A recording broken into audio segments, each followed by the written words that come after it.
Hello tout le monde, j'espère que vous allez bien. Comme toutes les semaines, vous avez choisi l'info pour le nouveau décryptage. Et cette semaine, on va parler du cas des libraires pendant le confinement. Alors c'est parti pour un nouveau décryptage.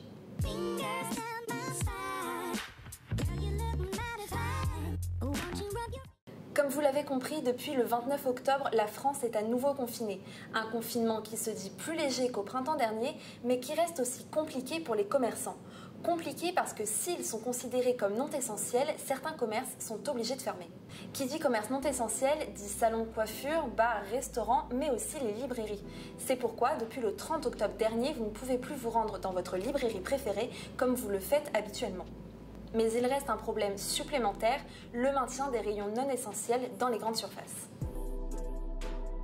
Tout simplement parce que ces rayons vendent des produits que des commerces indépendants ne peuvent plus vendre, dont les libraires et leurs livres. Autrement dit, il ne serait pas logique d'interdire les librairies, mais d'autoriser les grandes surfaces à vendre des livres. Un problème jugé par Bruno Le Maire, ministre de l'économie, comme de la concurrence déloyale et auquel il apporte une solution.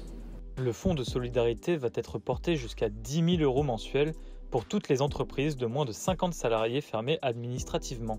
C'est pourquoi, après plusieurs plaintes, les grandes surfaces sont autorisées à ne vendre que des produits de première nécessité. La vente des livres et les rayons non essentiels sont donc interdits depuis le 3 novembre.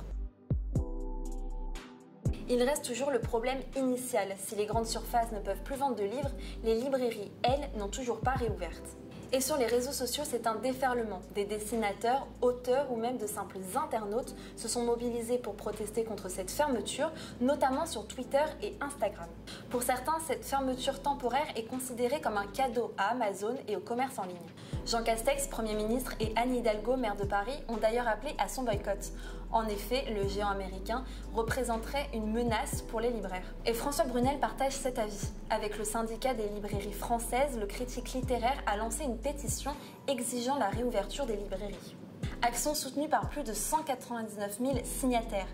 Le syndicat national de l'édition et le conseil permanent des écrivains sont aussi de la partie. Mais ce ne sont pas les seuls à être révoltés par la situation.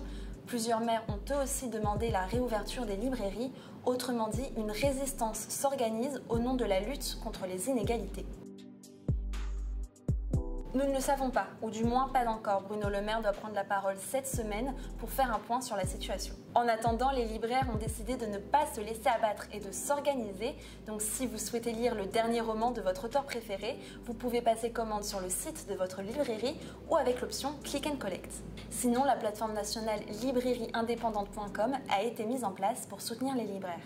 Elle regroupe près de 700 librairies indépendantes et permet de réserver en un clic un ouvrage près de chez vous. C'est la fin de cette vidéo, on espère que ça vous a plu et on se retrouve la semaine prochaine pour un nouveau décryptage. Salut!